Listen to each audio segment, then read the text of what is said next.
Everyone, I'll call this regularly scheduled meeting of Bridgewater Town Council to order, and I will note that once again we are located in Mi'kma'ki, the unceded ancestral territory of the Mi'kmaq people, and it's our privilege to be here.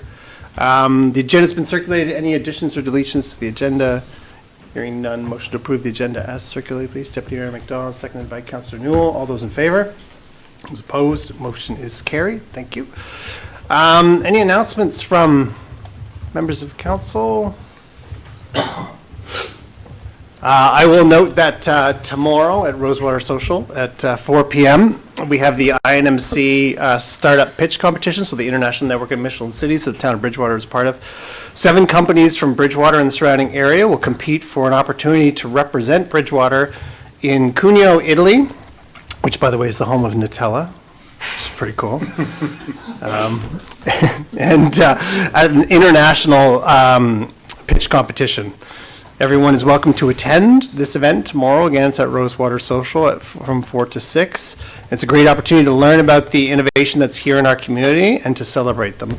There's already 30 people that have RSVP'd to attend. You can find out more information on town's Facebook page. And this would be something that's, that would appeal to youth entrepreneurs and business students as well. So that's tomorrow, and best of luck to those 7 companies, and this is happening simultaneously across the province in 2 other locations. And again, the winners of these in each location will join us in the fall in Italy and once again pitch to an international audience, which is pretty cool. Councillor, why not? I have an announcement. March 28th was Built Heritage Day. It was held at the Bridgewater Fire Department. So I just wanted to take a moment to thank HAC members Wayne Thorburn and Mike Williams. They're a small but mighty team. They handled it from start to finish. It was a great day. They invited in a couple of guests, Dwayne Porter. Dwayne is very educated on the railway system that once existed through town. If you've ever talked to him, it's very memorable. I've had the privilege, and he did a great job, and Peter Royko was there as well. We all know what Peter can bring to the conversation. So they both presented, told stories. Councillor Newell and I were kind of briefed here at our last meeting that the day was an overall success, and it was nice to have it at the fire department, who's celebrating 150 years as well. So again, special thanks to everybody that was involved. That's great. Thank you. Any other announcements from council? If not, we'll move to delegations. I know our reps from Lunenburg County Wheels are here. So welcome, gentlemen. I know that you have a presentation, and I think there's a request included in that. And yes. Just a reminder that when council receives a presentation, we basically receive it tonight, and then we'll discuss it. It gives us time, if we have questions and stuff, to come up with those questions and refer it back to you. But sure. We're all ears, and you have 10 minutes, not including any questions from council. All right. Good evening, Mayor, councilors, staff. I'm Eric Lestrade. I'm the board of Lunenburg County Wheels, and with me tonight is Darren Lance. He's our executive director. So I'll begin by bringing forward a few comments from our board before turning things over to the person actually running things. We're here to provide an update in support of our operational grant application, is why we think we're here, and so that's our plan. On behalf of the board, thank you for your support and your moral support and material support over the years. The support of your council has helped us live up to our logo, our slogan, connecting people and communities. And in addition to being on the board, I've been a driver for several years, and I've seen the difference we're making every day, just about. Some examples I jotted down: make work possible for a young person, providing access to exercise classes for a senior with respiratory challenges, connecting couples when one person is in Bridgewater and the other is in long-term care in another town, enabling family bicycle outings. This is the 2nd anniversary of expansion of our service to all Western Lunenburg County. So the 3 towns, as well as all the communities in the district of Lunenburg. We celebrated that milestone with a thank you ceremony for our funders and sponsors last month, which Mayor Mitchell made time to attend on the town's behalf, so thank you for that. With our service expansion completed and working smoothly, thanks to Darren and his staff, expansion completed geographically, that is, we are looking at ways to expand our level of service and increase our income. You'll hear more on these themes from Darren. Our volunteer board continues to work hard. All members who were active in Senior Wheels days have now left the board after long service, including Jerome Tanner as of the 1st of this month. I'll take the opportunity to mention that we're looking for a treasurer, someone with accounting experience. We do have a new president to replace Jerome, Dean Whalen of Heckman's Island, who is out of the country this week and passes on regrets for his absence this evening. And a final comment before Darren takes over. We're aware of a provincial initiative for all municipalities to provide door-to-door accessible transportation. And when and if that time comes to discuss it, we'd like to be part of that discussion. So now it's my pleasure to introduce Darren Lance, who keeps our wheels turning. Thank you, Eric. So we got a few slides to run through. Shouldn't take a whole lot of time. So again, thank you for taking time to hear our story again tonight. So I get control of this.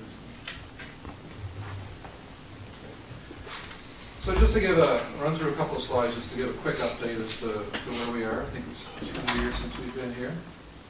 Our fleet is pretty much the same. We're running a 4-passenger Toyota RAV4, which is actually new to our fleet.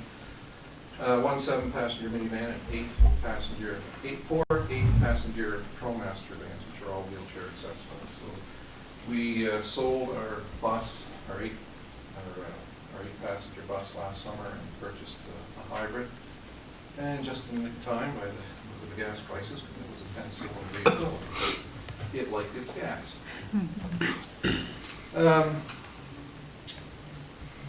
As Eric mentioned, we're now covering all Lunenburg County West. I think the last time we were here, we were starting into our expansion. We now cover all 3 towns and the whole county. So we're very pleased that we were able to do that. We cover our rides are accessible to everybody, including youth, with some restrictions for youth under the age of 16. Going through a little bit of a reorganization with our staff to try and realign things. So I'm stepping back into a little bit of a part-time role. I'm getting to that age and I want to roll back my hours a little bit. So we're looking to hire, well, we have a full-time dispatcher. We're looking to hire a business admin to take over some of my duties.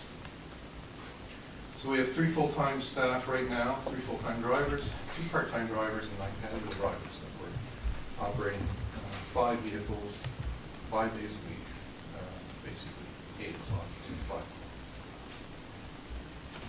And we lost our last, lose them, our last, our volunteers have kind of filtered away from the organization. They've aged out and gone on to different things. So as everybody is aware these days, it's very hard to attract volunteers to any organization.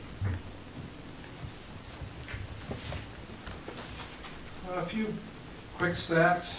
Our ridership is continuing to grow. We typically have a little bit of a downturn. A little bit of a downturn in January and February. A lot of our riders are seniors, and when the weather's bad, they tend to stay indoors. It's starting to pick up in March again.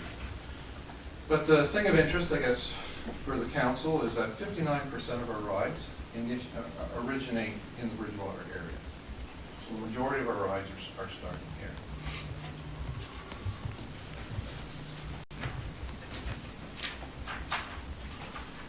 our ridership is continuing to grow. We had a big increase in 23-24, obviously, as we added areas into our expansion. We gained more clients, so that's why the big jump in 23-24, 25-26, still increasing. But we're being very cautious on how we're advertising, because we're, at times, we could carry 1,500 people in the month of August last summer, and that pretty much maxed us out. So we're being a little cautious on how we're advertising. We don't want to over-advertise and have to turn people away. So where are people traveling? I'm not going to go through every line item here, but the of interest for food, errands, and access to food, shopping, errands, and access to food represents 29% of our ridership. 17% of our ridership is going to work, which is a new category for us. We didn't see a lot of that prior to our expansion, but that has been increasing fairly steadily over the time that we've been serving. And then medical appointments, 16%. So what does this mean? Basically, 62% of our rides equate to an essential service. Food security, getting to work, and medical.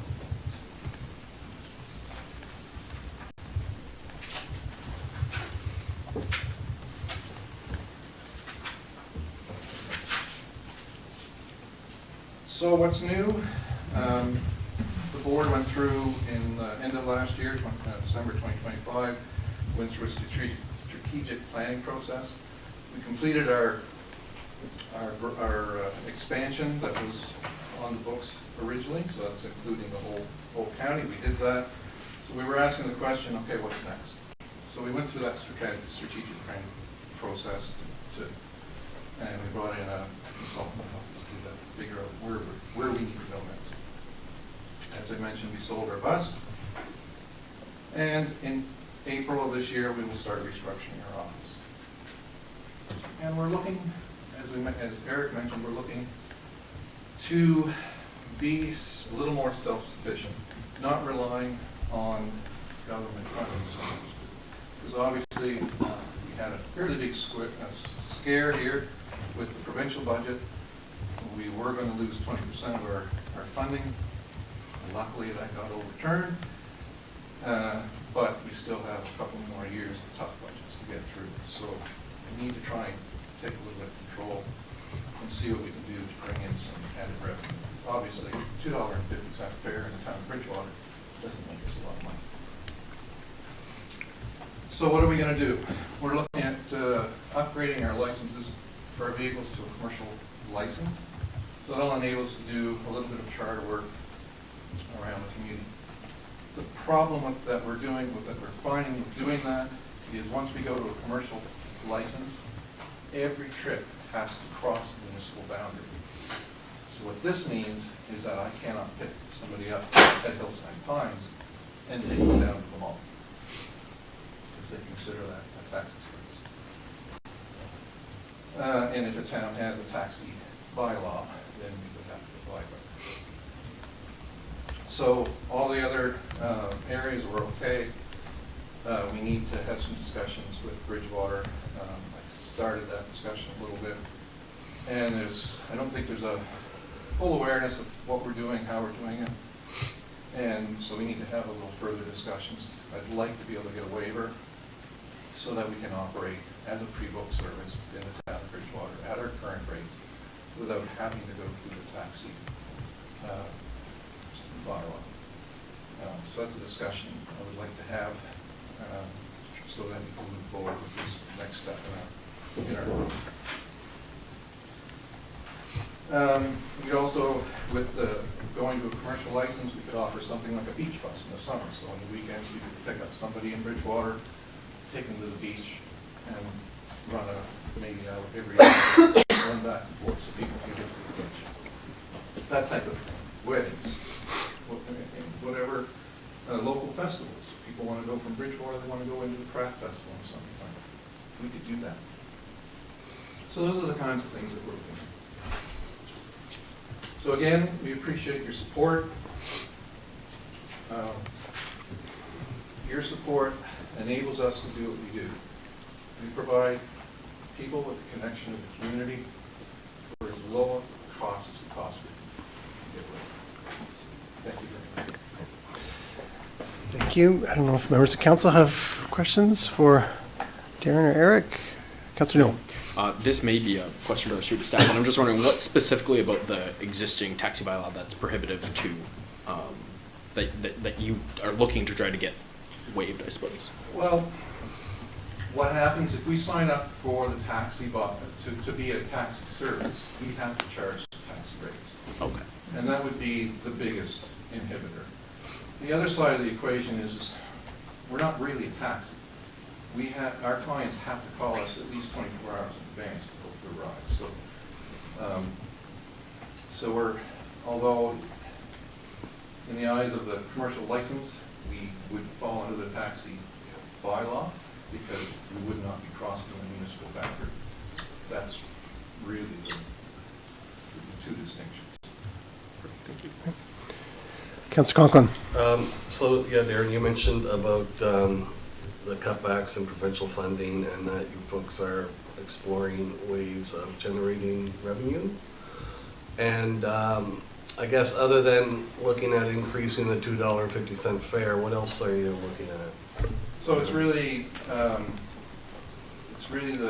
commercial vehicle venture, so the charter type work, we would be able to go out and look for sponsors. Say a local business wanted some advertising and they wanted to provide transportation, say to Rizard Beach for either a Saturday or Sunday on a weekend, or maybe they wanted to provide it for the whole summer, it's 10 weekends or something like that. You know, we could offer that advertising, we could offer that service for a profit type venture. And I've had numerous calls over the years for people that are having weddings that are outside town centers, and of course their guests are staying in hotels in Lunenburg, Bridgewater, and they need to get those guests to and from reception and weddings, so we could offer that service as well. So it's more of a moneymaker for us. That's what we're kind of looking at it, and versus our door-to-door service, which is, you know, a budget low-cost service to help people get where they need to go with low cost. Thanks. Do you have follow-up? Another Yep. question. So the schedule of fares, so within Bridgewater, it's $2.50. What else are we looking at? Like, So we have, our max fare is $7.50. So within the town of Bridgewater, plus I think it's 6 kilometers outside, it's $2.50 each way. Bridgewater to Mahone Bay, Bridgewater to Lunenburg, $7.50 each way. Lunenburg to Mahone Bay, and vice versa, is $5. So it goes, Gotcha. and then it kind of goes by kilometers after that. But $7.50 is the max fare. I know we're looking, we'll be increasing that to $4 for local, and $8 for the further away. But it's still a very reasonable and doesn't even come close to covering our cost. Our direct cost to break even is $2.79 a kilometer. yeah, okay. Yep. Thanks. Councillor Brashear. Yeah. Thank you for the presentation and the suggestions or the ideas that you presented this evening. I guess with the opportunity for increase in revenue, would you be looking at keeping your fleet size the same, or would these be paid drivers? Have you gone that far to look at sort of the income versus revenue and expenses if you go that route as a model? Yeah, so a lot of this stuff would be done on the weekend, and our vehicles are sitting idle on the weekends. So, and plus we do have 6 vehicles in our fleet. We run 5 on any one day. So we do have resources that we can use for this purpose. We also have application into the Rural Transportation Solution Fund, which is a federal program, to purchase 2 more vehicles as well. So we are looking these things take off. And as I say, even our door-to-door service, in the peak season, like from even starting in May to September, we are scrambling to keep up with what people need. And last July, I think we turned away 200 Okay. clients because we just couldn't fill the runs. Yeah. And as you mentioned. To answer your question with drivers, all our drivers are paid now. We don't have Okay. any volunteers. Okay, so, yeah, that was my next question. I know you said the challenge in finding new drivers, or as people step back from their roles, just, is there anything that we as a council can assist in trying to get the word or message out that you're looking for?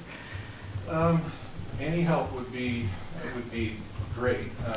What we're finding is that once you start paying people, Mm-hmm. it makes it more difficult for somebody to say, "Oh, I'm just going to volunteer." Hmm. And once you start down that road, Right. it's more difficult to attract volunteers. Mm-hmm. Yeah, okay, thank you. Other questions from council? Okay.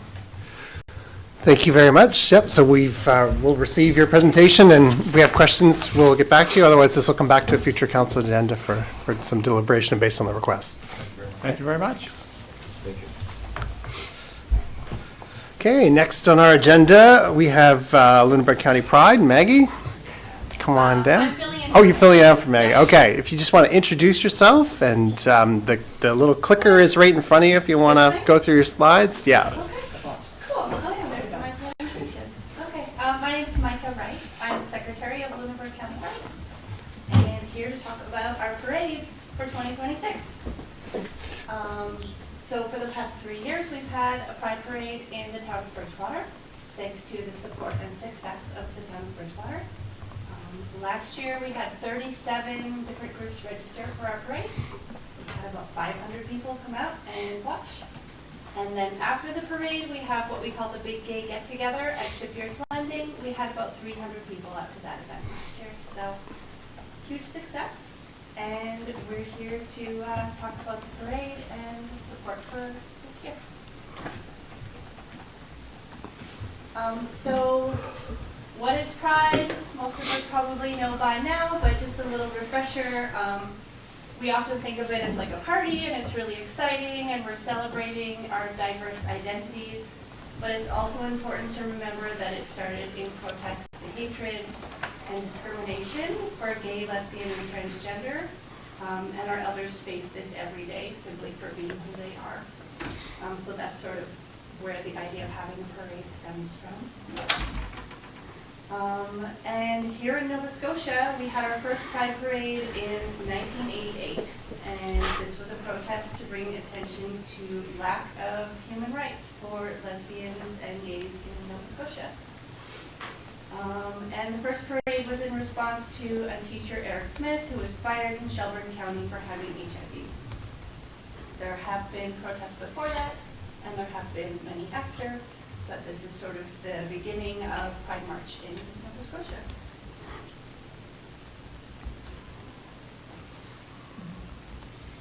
So obviously things have changed. We have laws in place now to protect 2S LGBTQIA+ rights, but there are still many acts of homophobia and transphobia occurring around the world and right here in our area.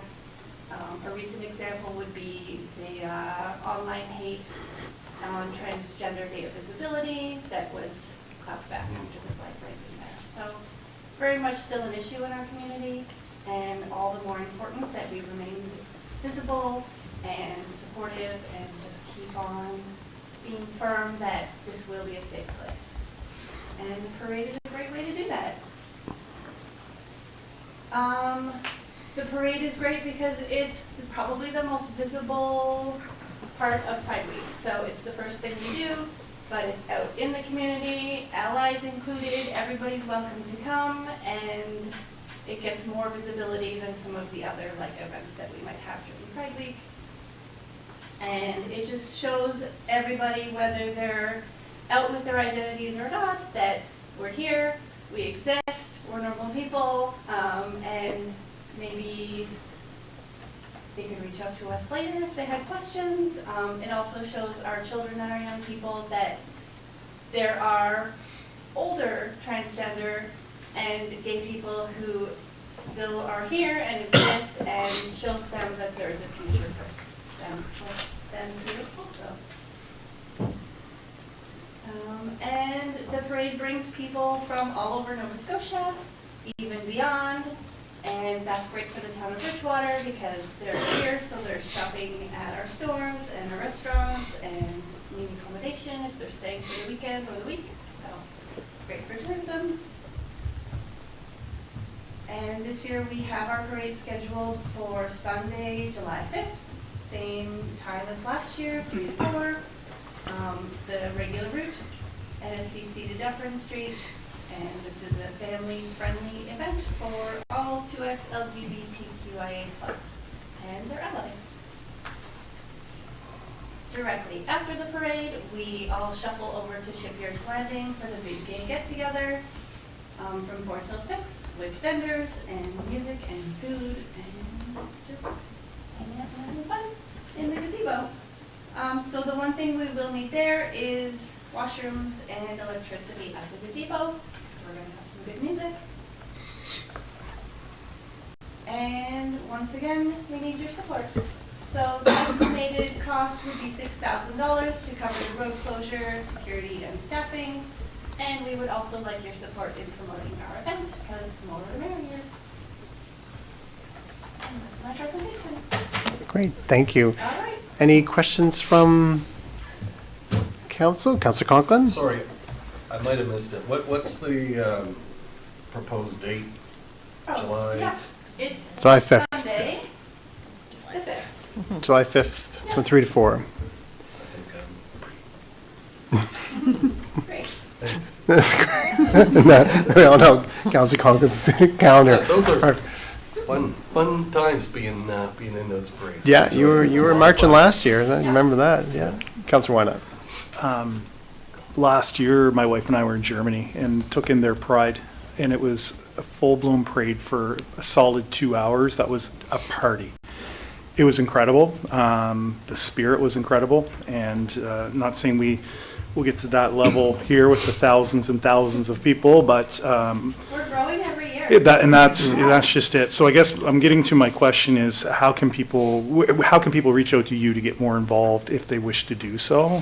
Yeah, we're always looking for volunteers. Okay. On our website, we have a special email. I think it's volunteerlunenburgpride@gmail.com, Okay. and yeah, people can reach out and get involved. Perfect. Keep up the great work. Oh, thank you. Other questions from council? Okay, so this is further in on our agenda. It is our agenda item. This is, I know I just said at the last presentation that we don't make decisions when we receive a presentation, but that was because that was net new. We hadn't received any information prior where this is a recurring ask, and so we have this information. So it was on the agenda and a presentation to kind of go with it, if that kind of explains that. So that'll be later on our agenda. Thank you so much. Thank you. Okay, before we move on, this is the time if there are any other members of the public that wish to address council for any matters, you can come up and you've got a couple of minutes to speak.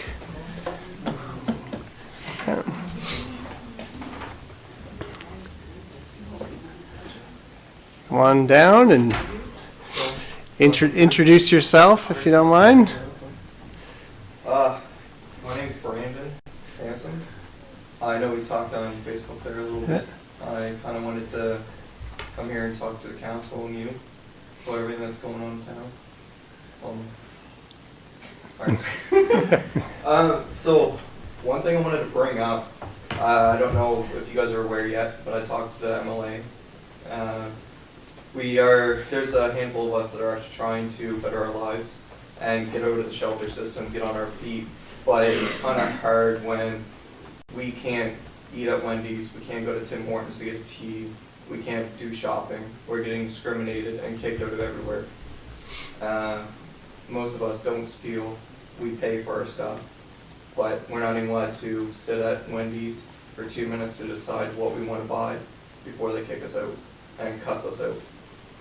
So I don't know what to do there if you guys So that would be, yeah, so council doesn't dictate or enforce the policies of private enterprise, whether it's the mall or another business. So you would have to take that up with those if you feel like you've been wronged and kicked out an area, you'd have to take that up with them. So we wouldn't have any mechanism to enforce that. Another thing, I was wondering, like, I don't know if it goes through you guys or not, but like for the shelter to keep that open 24 hours until the new one opens up, because a lot of us, there's nowhere for us to go during the day, so we gotta sit either behind the bank on the grass all day or on the sidewalks. Yeah, Because so we get kicked out of our doors, so. So the shelter would fall under Department of Opportunities and Social Development, so that is the province. So we don't fund or operate the shelter. I know that we're working with Opportunities and Social Development for what the next step looks like, so whether that's a 24-hour shelter, that is something that's been discussed. So I don't have the province's full plans yet. Yeah, we got a meeting this Thursday, actually. Yes. For the new shelter and stuff. Yeah, so I know that that's something that's in the works right now. And as I've said, and as you know, I've said, it's unfortunate that the daytime drop-in didn't work, but the actions of those individuals that were causing all that trouble, it's unfortunate for those who were there for the right reasons. But at the end of the day, it wasn't an at-all-costs proposition, and so it became just something that was impossible to maintain in the town, so. Did you guys try everything possible? Oh, yes, yep. Did you try, like, I don't know, say the people who, like, were stealing and fighting, doing all these drugs, did you guys try to keep them locked up longer, or? So we don't have any control on that. That would be, we could have a long discussion about the court system and things like that. But at the end of the day, our 18 months plus that we spent trying to work with the John Howard Society to put some rules, some checks and balances in place to make sure that it was more than, like, the people like who wanted supports got supports, and those who were there to cause trouble were not there facilitating more trouble. We tried a year and a half, and it just became impossible. So we did try. Hopefully, when the next supports are stood up by the province, there's more rules in place and those checks and balances are there, and there's some accountability. Again, I understand the frustration of losing the service. I would be pointing fingers at the folks that ruined that for you, who didn't put any effort into not creating these issues for the community. So, I don't even know how to word it. Wait, do you want us to talk to them people, or like, I don't know? Well, at this point, that ship has sailed, so there will be no drop-in by the John Howard Society opening again. Like, we can't go back to that. Our hope is going forward with Opportunities in Social Development with the province. It's great if you have a meeting this week with them to have a conversation of what that might look like. I think it's important that they hear what's worked and what didn't work. For us, it has to be something that is rules-based, where there's accountability, so that when someone goes in the community and is violent, stealing, causing damage, and causing harm and fear, that person isn't allowed to just continue doing that over and over again. And so that's what has to change. And so for us, again, we don't operate the shelter, we don't fund the shelter, but we're the community and we're the representatives of the community. And we got to a point where there was no avoiding the collision course for closure. And hopefully what comes next is very much different. But that would be a discussion with the province. Okay. Is there anything else that you guys want me to add? Or can you just talk I'm too nervous on talking. So I'm Peggy. Some of you know me. I was one of the ones that utilized Cedar Place. I was unhoused for 11 months until I found an apartment, which is not easy. I lost the chance to talk to people with mental health, seeing Dr. Martel down there, having a place to go, even though I'm housed. It was a place to go that I wasn't staring at four walls, because that's basically what I do now. Is I sit home or go out and go around. And I know Mayor Mitchell, some of us had said on Facebook about being kicked out of the mall, and I was one of them. I'm not gonna deny that I was not one of them, but I was one that was kicked out. I guess I probably was kicked out because I was guilty by association. I'm assuming, I'm hoping that's what it was. You'd have to ask them. I'm not they'll tell you, totally yeah. kicked out, right? The big thing is, we don't have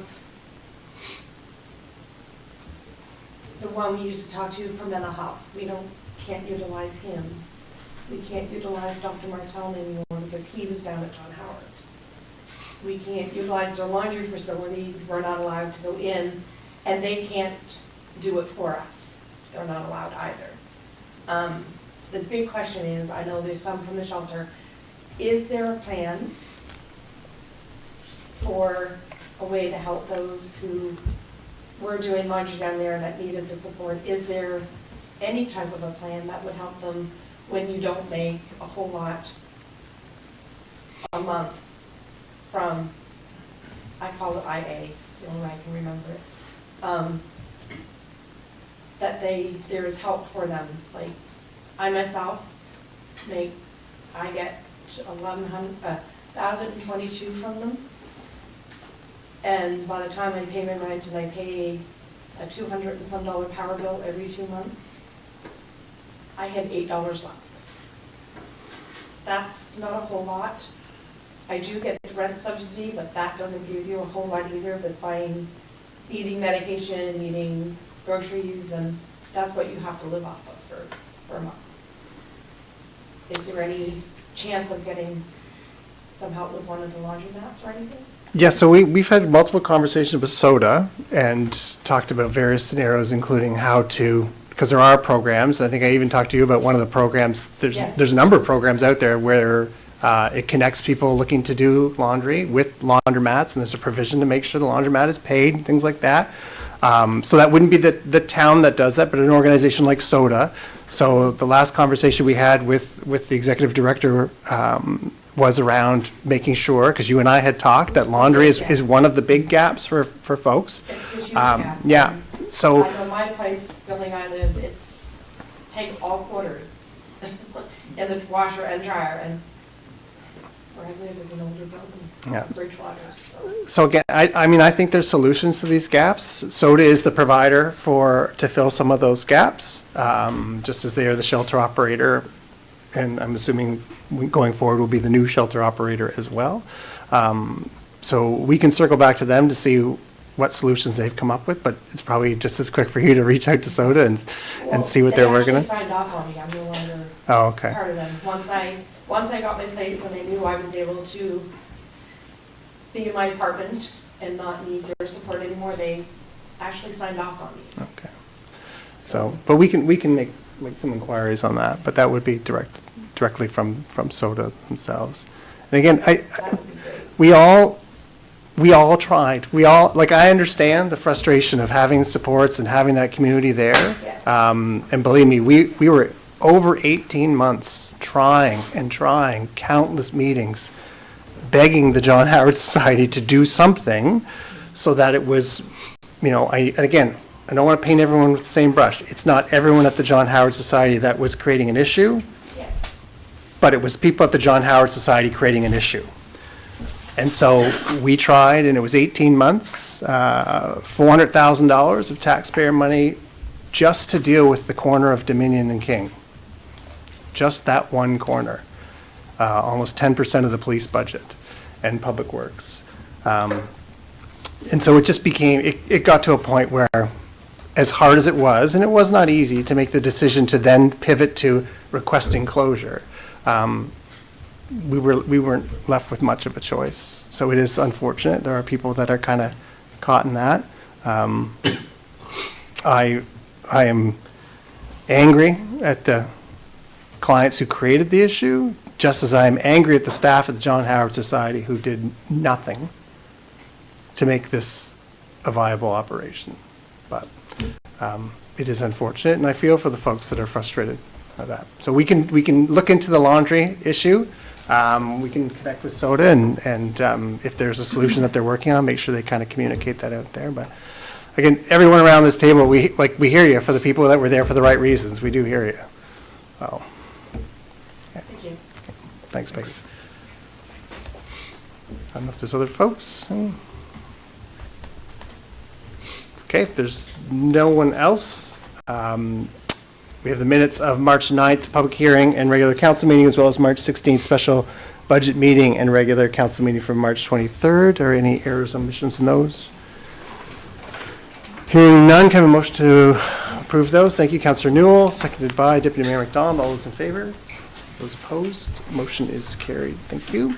Down to business arising and unfinished business, 777 King Street Development Agreement, non-substantive amendment. Mr. Brown. Good evening, Mayor and Council. So staff have received an application for a non-substantive amendment to the existing development agreement at 777 King Street. I'm here this evening seeking council's direction on whether to approve or refuse the requested change. So this development agreement in question enables 75 residential units and ground floor commercial at 777 King Street. Council passed the resolution to approve the development agreement on September 12th, 2022. The agreement was executed on August 14th, 2023. Section 21C of the development agreement states that the town may discharge this development agreement if the use has not been commenced within 36 months of the date of the agreement. That's the date of execution. Therefore, a development permit must be issued on or before August 14th, 2026, which is this summer, or the agreement may be discharged. The development agreement says by council, but the MGA would allow the CAO to discharge. During discussion concerning the development permit, or a development permit, staff evaluated a request for a new sanitary sewer service connection to the town's wastewater facilities to accommodate the proposed development. It was found that the town's wastewater facilities currently do not have the capacity to accommodate the new upsized connection. Therefore, the new connection has been denied. The capacity constraint is with the wastewater treatment.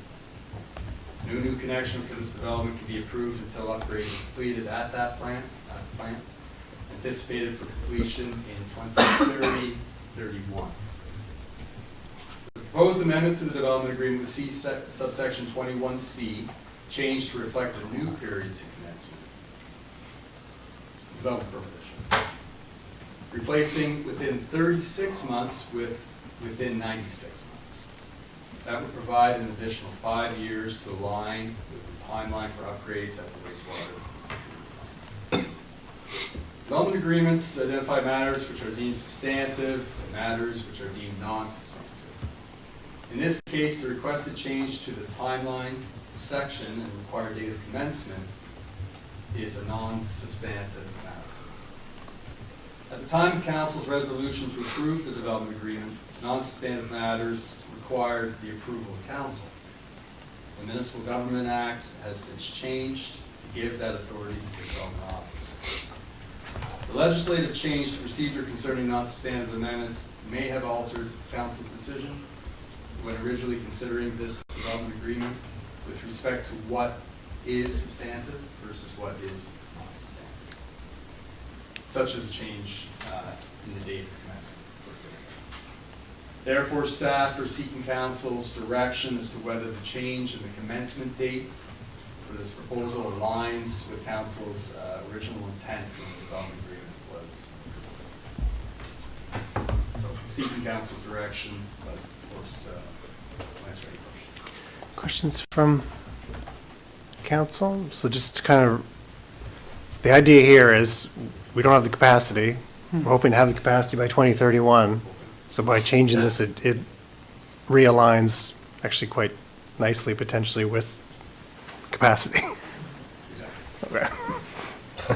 I'm not saying your presentation could have been shorter. No, I'm just kidding. We needed the detail, so that's good. Thank you, Deputy Mayor. And by not extending that deadline, it would mean that the applicant would have to come back with a new application, go through the full process again at a time when there is capacity? So, yeah, if this application is an application at hand, if it, so if that change is refused, then August 12th comes and goes. So it's done. At that point, the CAO may discharge that development degree for the CAO in terms of how they may approach that situation. I would suggest that it would be discharged, and therefore there'd be no development agreement in effect, and they would have to make a subsequent application and go through the approval process. From the Again. beginning. Okay. And they could delay that until a time when there is wastewater capacity, or they could make a new application and propose a longer timeline for commencement, but that'd be the applicant's decision to make. Other questions, Councillor Yeah. Fisher? Because I know the property was recently, I didn't check to see if it was on the market for sale with the application or the DA approved as part of that sale. And I'm just wondering, yeah, is it town staff's responsibility to ensure that the right information is there when we're made aware that a property is for sale with a development agreement? We do our best. Mhm. The question isn't always asked. Okay. You know, a property may be for sale, you know, it's on the market, and we will typically be in situations like these, proactive wherever we can, but we don't know everyone who may be looking Sure, at that sure. property, Yeah. or those discussions between the prospective buyer and the property owner. We can only react to if that prospective buyer approaches the town to ask questions about the development agreement, which hopefully they do, and or through their legal counsel, which is often the case. Okay, great, thank We you. do our best to make sure that everyone's aware, but we can only do so much. Deputy Mayor? The intent for having these timelines, and I think this is probably part of what you're asking us, but the intent for having these timelines is to encourage development and for things to not sit long-term with nothing happening. Is there any other intent typically behind these agreements? I would say that it's mostly that you know, you approve the development agreements, approve the development, and you know, council and you know, staff want to see that development take place and come together. But there would be. Yeah, there would be, the other intent would be that depending on the commencement date, council can, the vision of council for an area may change too. So if you have a longer, this wasn't that long of a 2-year, 3-year timeframe. 3 or 4, yeah. But if you have something that's like a 5 or 6 year timeframe for commencement, your vision for how you want that area to develop and grow could change. You could go through a plan review and things could change. So you don't like these things hanging around too long, because you do run that risk that they're still in play and you've changed, say, the zoning all around that, as an example. In this case, that hasn't happened. It's nothing's changed from a land use perspective around this particular parcel, but there's always that. If you're doing a plan review, you could, as an example. But to extend it 5 years, Yes. things Could change. Deputy Mayor, yeah? What about the planning? I assume that when you have development agreements, it allows you to know how much capacity might be used at the treatment plant or in a particular pipes. How would 5 years, because I don't know if we've really done many that long, how would 5 years potentially impact the ability to plan well for use of pipes or the treatment plant and so on? Well, I mean, it's difficult to crystal ball, especially Yep. when it comes to infrastructure, as we all know, and growth and development. I'm not sure I fully understand sort of the question. But yeah, you know, what we tend to do is, go through a development agreement process and negotiate, per the policy and together with council, based on the policies and what is enabled. And then those timelines are part of that negotiation. And then we get into the permitting, and that is where the more detailed design typically takes place. Okay. So again, it's kind of like, go back to the risk of the longer timelines, because things can change from an infrastructure standpoint as well. That, now we get to a point, essentially like we have here, where a few years has passed, and now it's that detailed stage has come back to say, well, we can't allow this connection. So I think the longer, I'm not sure exactly if I can answer the question probably, but the longer timelines do create more risk. Okay. From that perspective. That is helpful, thank you. I think also as we're planning our wastewater treatment plant upgrades and looking at what future needs are and pipe sizes and pump stations, if we have development agreements, even if they haven't got to the development permit stage, we do factor in that they're on the books, right? Right. So that we know about them, we'll plan for them, but priority is always those that have a development permit in hand, because those are live, they're ready to build. But we have a development agreement up on Exhibition Drive area. I think it was a 30-year plan, right? So we know the numbers and we have them in our calculations, so that when we're looking at the development and what size pipes we need for Jubilee as an example, we're factoring that in. Yep. So if you're using that to factor in and do that kind of planning and preparation Design, work, yeah. knowing that it's up for sale and there hasn't been any progress on this development agreement, it's taking it out of the plan beneficial because it's not realistically happening at this point? May not happen in 5 years if it's for sale. The new owner may not do anything similar to what's proposed there? The owner would have to sell it with that development agreement in place. Right. So if they want it, or they'd have to do what's permitted as of right through the land use bylaw. So those are the two options they have. So if a new owner comes in and they're not going to do exactly as the development agreement says, we revert back to the land use bylaw, we look at an amendment or discharge in a whole new DA. Right. So it's really hard to, unless the owner's indicated anything to suggest that they don't have intentions to proceed with this development, they're asking for an extension as if they or a new owner will. Okay. Other questions for Nick?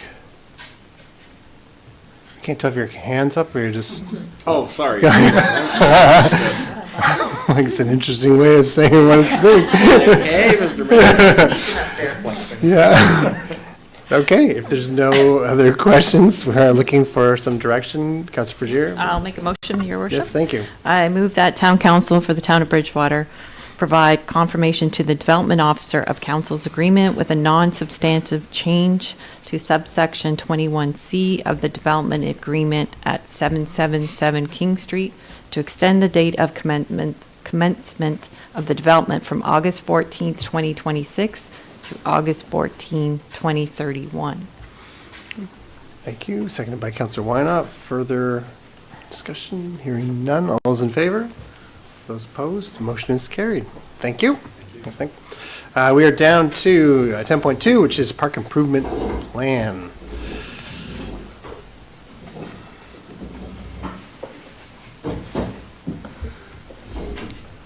Sarah? Hey, good evening, Mayor and Council. Tonight I am with you to present the 2026-27 Parks Improvement Plan for PIP and seek Council's endorsement. So this is the first year that staff are bringing PIP forward to Council in this way, though the PIP itself has been used for the past several years by staff to help inform parks planning and improvement.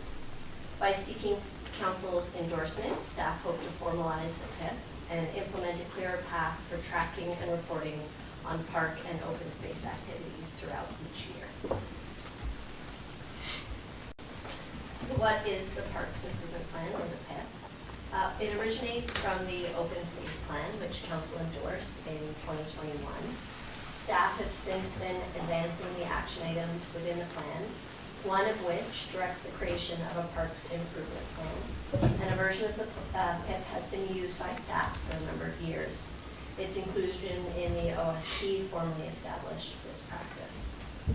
The PIP is really an operational document providing a strategic, multi-department overview of planned improvements across all town parks and open spaces, coordinated by staff in the Community Development Department with input from engineering and public works.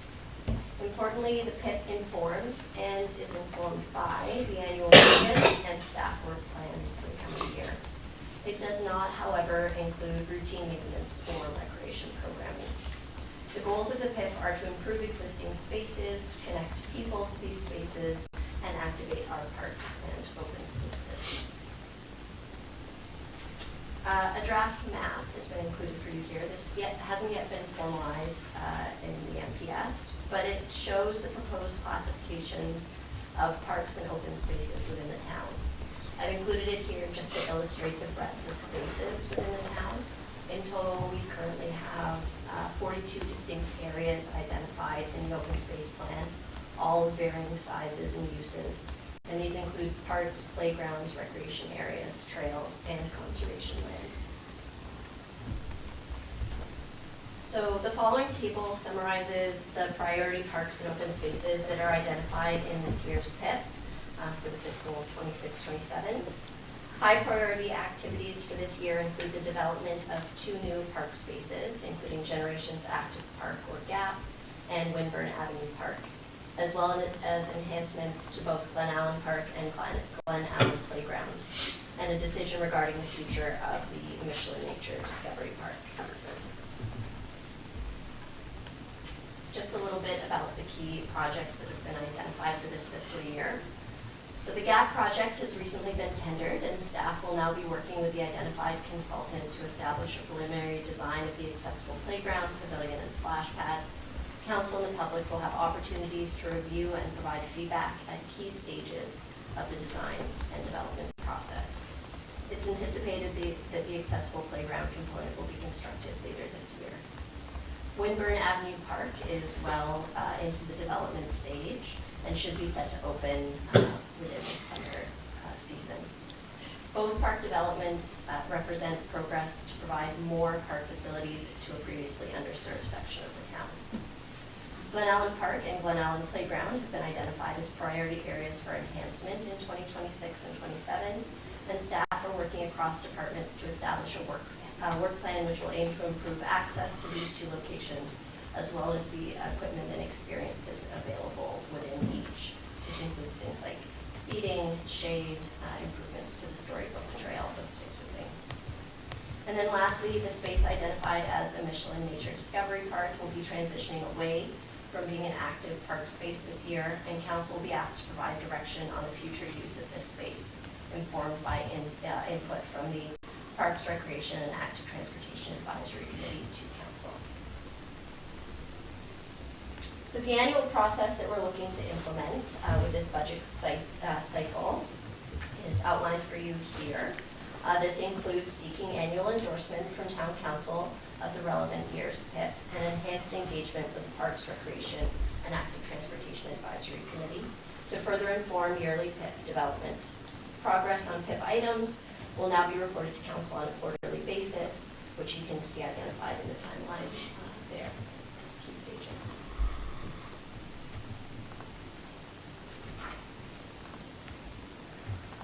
Beyond this, staff also recognize that broader community engagement programs provide valuable input into the PIP. This year, the town will be undertaking a recreation and culture visioning engagement program. While this initiative is not specific to the PIP, the feedback gathered through this process may surface priorities related to parks, open spaces, and recreation infrastructure that are directly relevant to improvements and development of town parks. Staff will integrate findings from the recreation and culture visioning process into the future PIP planning cycle. And then lastly, the Parks, Recreation, and Active Transportation Advisory Committee does provide an ongoing avenue for community engagement and feedback related to parks and open spaces. So for you here is an outline of what is being proposed in the 2026-27 PIP. Of course, this is all subject to funding and staff capacity. I believe most items in here now are covered off in the capital and operating budget. There are some items that will kind of depend on staff capacity and whether we do see an MPAL time kind of provided towards some of those activities. I won't go through each item, but I'll give you a minute to look at those outlined there.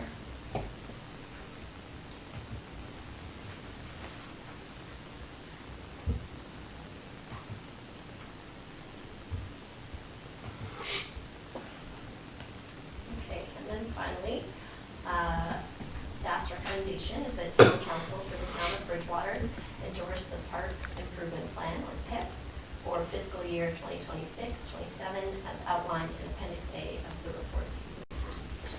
Thank you.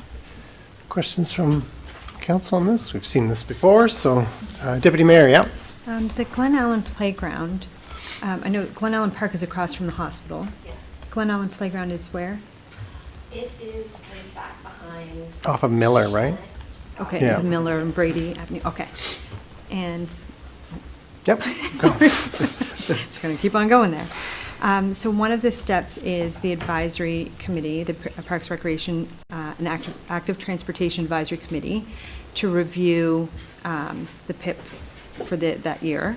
One of my concerns is that that committee has had trouble meeting quorum for many, many, many months now. And so if that is the source of information and feedback from the community, oftentimes they won't be able to present a formal recommendation because they haven't had quorum. Is that something that we could bring to maybe a future discussion session to review how that's working, why it's not, what can be changed and improved? And maybe other advisories need to be looked at as well? Yeah, for sure. I think we have other committees as well that are struggling to meet quorum, and as we heard from the presenters for Lunenburg County Wheels, who noted that they have no volunteer drivers now. It is hard. People are busy and people are stretched. So, yeah, I think it's timely. We generally review our committee appointments at the 2-year mark, which will happen in October, November, and so having a review of that beforehand is valuable. So absolutely. Yeah. The CAO is making notes. Other questions on the PIP? Hearing none, is someone prepared to make a motion? Councillor Newell, thank you. Certainly. So I move that town council for the town of Bridgewater endorse the Parks Improvement Plan, or PIP, for fiscal year 2026-2027 as outlined in Appendix A of document 25-111B. Thank you. Seconded by Deputy Mayor McDonald. Further discussion? Hearing none. All those in favor? Those opposed? Motion is carried. Thank you. Okay, we are down to Amendment to Policy 96, Facade Improvement Program. Thank you, Connor. Welcome. Good evening, Council. It's been a while. It has. You missed us, I know. Good evening, Council and Mayor. Today I'll be discussing the proposed amendments to the facade improvement policy. And this is second reading. First, it is recommended that Town Council for the Town of Bridgewater approve the proposed amendments as seen in Appendix A of the report. So just overview, a brief timeline of the program to date. The program was initially established by Council in 2016-2017 with a budget of $50,000. Council also established at this time the Bridgewater Facade Society as a way to administer the program. In spring 2019, changes to the Municipal Government Act enabled the town to take over the program, which at that time was administered by the Downtown Planning Advisory Committee, or DPAC. In February 2024, the program was transferred again with review of the design and guide manual to the Heritage Advisory Committee and application review being administered by town staff. Per the program policy, all commercial premises within the downtown Downtown Business District, King Street inclusive from Victoria Road to Maple Street, can apply for 50% cost share assistance for external upgrades up to a maximum of $5,000. In 2020, 2 minor amendments were made to the program. Firstly, to limit applications to 1 application per property, or PID, with the second application being available for corner lot properties. And secondly, to restrict signage to a maximum of $500 with a maximum of a 25% cost share. Upgrades through the program are related to external facade-related upgrades. These include, but are not limited to, cladding, trim, windows and doors, signage, civic numbers, lighting, painting, architectural features, canopies, and awnings. Over the past 7 fiscal years, program uptake has diminished significantly, as you can see within this graph. In 2019 to 2020, 8 applications totaled $41,118 of program grants dispersed. 2020 and 2021, 6 applications totaled $26,717, and over the next 5 fiscal years, there's been approximately the same amount, $41,217 over those last 5 fiscal years. So this about the same amount as in 2019-20. Given the diminishing uptake of the program, staff has completed a jurisdictional scan of facade improvement programs to determine opportunities and best practices to reinvigorate a program. Across local and national, rural and urban municipalities, our program was largely aligned. However, staff saw some opportunities to update our program and potentially increase uptake. These provisions include the inclusion of accessibility improvements, multiple funding streams, and public-facing facades. I'll get into those 3 topics over the course of the next few slides. Firstly, accessibility improvements. Drawn from the jurisdictional scan, all municipalities had some reference to accessibility improvements within their programs. The accessibility upgrades across municipalities varied from specific improvements such as automatic doors or tactile signage to a broad mention of accessibility improvements, with the intent of encouraging the prolonged use of our historic buildings, and further to clarify that accessibility improvements would be eligible under our current program, such as automatic doors that would be eligible under the doors, or tactile signage under the signage.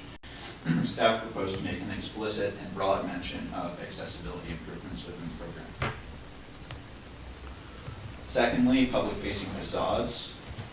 Based on the built form of Bridgewater's downtown business district, staff see an opportunity to expand the eligibility of a public-facing facade to include side-facing facades, which abut publicly accessible spaces, namely parks, alleyways, and town-maintained parking lots.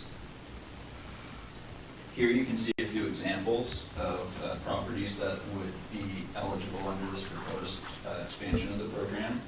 Firstly being side-facing facade facing a parking lot, the second facing an alleyway, and the third actually faces a park on one side, King Street Court, and then the parking lot on the roof of the parkade.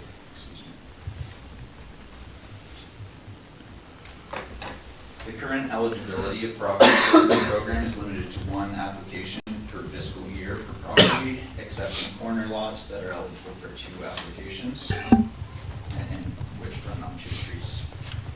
Properties abutting park space, parking lot, or publicly accessible alleyways would also benefit greatly from the exterior facade improvements, and as such, staff proposed to expand the criteria of a public-facing facade. This is a brief map outlining public spaces, parking lots, alleyways. In total, 17 properties abut publicly accessible spaces, with 16 of those being newly eligible for 2 applications. 613 King Street, the old post office, was already located on the corner and thus eligible for 2 applications. However, it also features a public thoroughfare alleyway with the staircase that goes up alongside it. Of those 17 properties abutting publicly accessible spaces, 6 properties abut park spaces, 5 properties abut town-maintained parking lots, and 7 properties abut publicly accessible alleyways. The policy would be amended to include opportunity for a second application where there is a corner lot with 2 publicly facing facades, which is already in the program. And additionally, lots with a side-facing facade abutting town-owned property within the downtown business district, town-maintained parking lots, or established non-public alleyways, lanes, and pedestrian connections.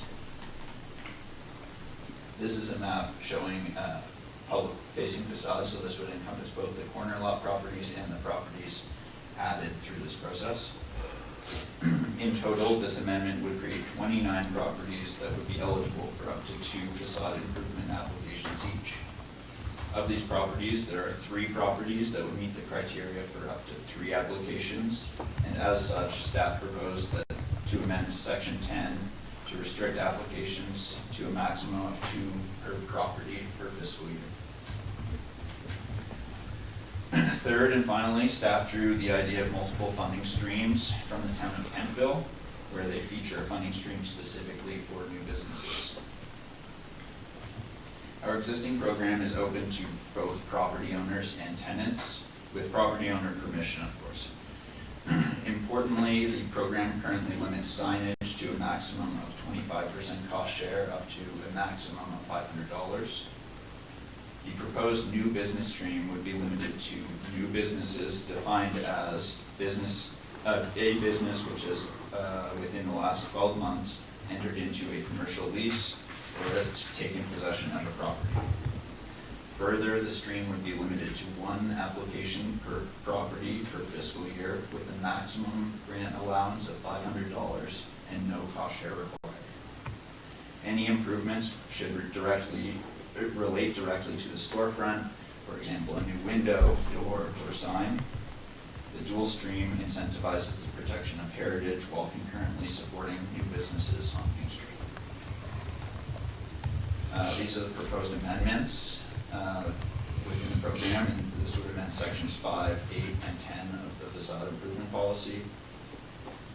And finally, it is recommended that Town Council for the Town of Bridgewater give notice of intention to amend Policy 96, Bridgewater's facade improvement policy, as per the proposed changes in Appendix A. Thanks, Connor. Questions from council? Councilor Newell. Yeah. You have to remind me, Connor, because I know this came to the HAC, but so the business stream where we don't do the cost share for $500, that includes signage, or is there any limitations there? It would include signage, yeah. Okay. So I suppose this was a time before I was on council, but I understand the reason why council made a 25% cost share requirement was I think there were some earlier concerns of signs being bought with taxpayer dollars and then relocated outside of town. So I would say politely that's my first concern. And if I may ask a second question? Yep, Yeah, go okay. ahead. And I guess my other thing is just the definition with new business, just the way it's written. It's intended that even if a business is on King Street but they take possession of another property, we would consider them still a net new business to the area, based on how I read this definition. It would need to be located within the downtown business district. Yeah, but I guess let's just say I'm You mean established business that then moves I'm to Sunny another Oasis, I location on moved down King the street, just because the first thing, right? Like, that would count Right. as a net new business according to this definition, right? Which, I mean, may be fine. Okay, thank you. Yep. Other questions? No? Okay. Someone prepared to make a motion? Councilor, why not? I move that Town Council for the Town of Bridgewater approve the amendments to policy number 96, facade improvement program, to create 2 funding streams, the facade improvement stream and the new business stream, as presented in Appendix A of document number 26-039. Thank you. Seconded by Councilor Conklin. Further discussion? Hearing none. All those in favor? Those opposed? Motion is carried. Thank you. We're down to new business. Privacy management program is just notice establishing the 3 key privacy policies. So we just need a motion from council to give notice to themselves that at the next meeting, which will be April 27th, staff will present and council will consider 3 key privacy policies. Sounds funny when you say it like that. Give notice to ourselves. Just in case. Just tell yourself that the next meeting we're gonna, sorry, Deputy Mayor, do you want to give notice? Would you please give notice to Now I feel ourselves? silly. please? Thank you. I move the town council for the town of Bridgewater give notice pursuant to section 48 of the Municipal Government Act that at the April 27th, 2026 council meeting, council will consider for approval the employee privacy policy, town of Bridgewater privacy policy, and the privacy breach management policy as outlined in document number 26-048. Thank you. Seconded by Councillor Newell for that very silly, no, I'm just kidding. All those in favor? Those opposed, motion is carried, so we will be doing this at the next meeting. Down to 11.2, we have the request from Lunenburg County Pride for the in-kind for the parade. So these are the standard expenditures. Donna has a report that's included on the agenda, but they are the standard normal expenditures that council has supported in the past to help ensure the parade can occur. So these include street closure and the cost associated with that. So there's traffic control and that for $4,000. Policing, so additional members along the route to ensure there's adequate police coverage. That's $1,500. Post-event cleanup after there's crowds left behind when debris after they leave, $500. And they will be required to hold their own insurance. And then they, as indicated, intend to use Shipyard's Landing as part of the parks program. So in total, the cost to the town for this in-kind support would be $6,000. And it has been the normal cost that council has covered in the past to support this parade. Any questions on that, Councillor Newell? How do we account for that internally? Like, I assume we budget for it, quote unquote, yeah, sorry, just go, yeah. Yeah, so we budget for special events, and so policing has one for providing police services to special events and those types of things, so we just allocate a number to it. So it's funded through tax rate. Yeah. Councillor Fisher? In the presentation, it had the power source for the gazebo there and washrooms. I assume they'll be open. So we have a washroom there. Right. Yeah. And they haven't indicated in their application that they're looking for any other type of support from the town. So I don't know if power takes extra cost to set up there. It doesn't. So they could have access to that, and then the washrooms will be open during that time anyway. Yeah. Yeah. Yeah. So we should just be clear with them, just in case they thought that we would, part of the in-kind was supplying like portable washrooms near the gazebo, that now that we have the washrooms at Shipyard's Landing, those are the washrooms that we would use. But- And it wasn't in their application to the town. Okay, just, I think she kind of mentioned them At by the the end. gazebo, so I think we should just make sure we're clear, so don't. Councillor Conkle? So, just for clarity, this would be comparable to the in-kind contribution we make for the exhibition, parade related? For the parade route, I think it's probably Yeah. comparable, but we have other costs Oh, related to that event. Yep, Yeah. yep, Just but on very the similar in parade terms of basis. those parade-related Yeah. things, yep, yep. Other questions, Would you Councillor? like a Yes, motion? please. I move that town council for the town of Bridgewater approve the in-kind support of approximately $6,000 for the 2026 Lindbergh Pride Parade to be held in the town of Bridgewater on Sunday, July 5th, 2026. Thank you. Seconded by Deputy Mayor McDonald. Further discussion? Hearing none. All those in favor? Those opposed? Motion is carried. Thank you. 11.3, we have the Lunenburg County Senior Safety Program report for March. Lots of information there, and just this is my point to remind the public that everything we have in our agenda package is available online. If you go on the town's website and under Council and Agendas, you can see them there. I do want to just read this one, because I thought it was very touching. Some of the March highlights from the Lunenburg County Senior Safety Program is that it was referred a local client from the program to the Seniors Wish through the We Are Young partner. And Margaret Valley Walker received her wish of having a lifetime of compiled jokes formatted into a hard copy book. 30 copies have been printed for her to share with her friends and family. And the unveiling of the book took place in her home on March 13th with her sister and friends and her Bridgewater Police family. So I just thought that was really neat. That's a very touching story. And of course, this program is incredibly valuable to the community, and there's the stats there on the communities that it serves across the municipal units in Lunenburg County. So, yeah, just kind of heartwarming story there. 11.4, 547 King Street application briefing for the land use bylaw text amendment.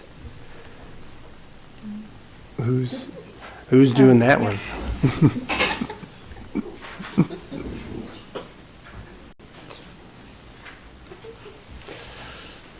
What the public can't see on the camera is staff are so excited. They're fighting over who wants to address council. I think I almost saw an arm wrestle happen. Mm-hmm, yeah, that was absolutely it. My apologies, I wasn't sure that I was this one tonight, but I did bring my report, so just in case. So this is just notice to council that an application has been received to amend the land use bylaw, the definition of office, to include naturopath as an allowable practitioner.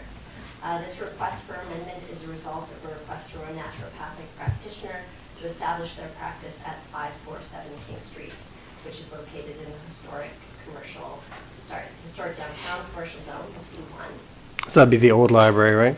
Right there? Okay, thank you. People looking. And currently, we do have a list of a variety of different practitioners that are allowable under that definition of office. However, naturopath is not explicitly included there. So it is initiated by 547 King, but that change would apply townwide, and there are several zones which currently allow for office. Most of our commercial zones do, as well as our industrial zone, and then home-based office uses are permitted in several of our residential zones. A public participation meeting is anticipated to be held on April 22nd, 2026, so coming up next Wednesday in Town Hall, beginning at 6 o'clock, I believe. And this moves us to the application to step 2, public engagement, and following this, staff report and first reading for public council. So this is just an update to let council know that this change is happening and it's coming. So any questions? I don't know, Councilor Brashear? Yeah, so I appreciate the report and the name of health professionals. I'm just reading those, comes to mind that like massage or physio are excluded from that, like audiologist. Do staff kind of have a guideline to go by for health professionals? Just a general question. So we haven't moved into the full analysis part of this. We're just kind of at the initial hearing from the public as we say, this is what we're considering. Yes. That is certainly something we could look at considering as we move this move forward. But to this stage, I haven't. Okay, just curious. Yep. Councilor Newell? Yeah, I guess my question, kind of building on it, is like, the definition says, but not limited to, and then it gives the series. So I guess, help me understand, why exactly is this process needed when, to me, I guess it just would fit under the, but not limited to of that? Yeah, and it comes down to the interpretation of our development officer when they come to permit as well. So how they are interpreting that definition and providing consistency across the town, essentially. It provides more clarity through this process, yeah. Because to that, I think, to Councilor Brashear's point, it would make presumably a lot of sense to then define however many other, because I mean, my massage therapist is on King Street, and it's just like, but it's not listed out there explicitly, so I guess if you're going to, rather than having to go back and do this every time someone makes that kind of request. Yeah, and I think part of the determination is some of the services that are provided by a naturopath are a little bit different than some of, massage therapists or some of the other practitioners out there. So again, just seeking that clarity. Good question. Other comments? All right, so this will come back to council. Thank you. 11.5 is designated community fund, project fund request for Bridgewater Curling Club. So it says that there's a grant, but it's. Yeah, so we have a policy 97 that sets out the designated community project fund, and under that, council has approved some organizations as being eligible for receiving donations, which then get set aside for a identified activity or project that they have identified. So in this case, it's the Bridgewater Curling Club, and council in May of 2024 approved their application, and they had 3 projects identified: ammonia surge drum, curling stones, and ice scraper. And they have around a 3-year timeline, I believe it is, to see these projects completed. So as donations come in, they make a request for the grant. And in this case, they've received $1,000 of donation, and they're asking for that to be provided in the form of a grant back to the curling club. So just as I usually remind the public, this doesn't mean that we're issuing the grant. It's like we're kind of holding the money and handing it back out, but it's donations that have come in specifically from the public to that organization through the town. So is someone prepared to make that motion? Councilor Fajir.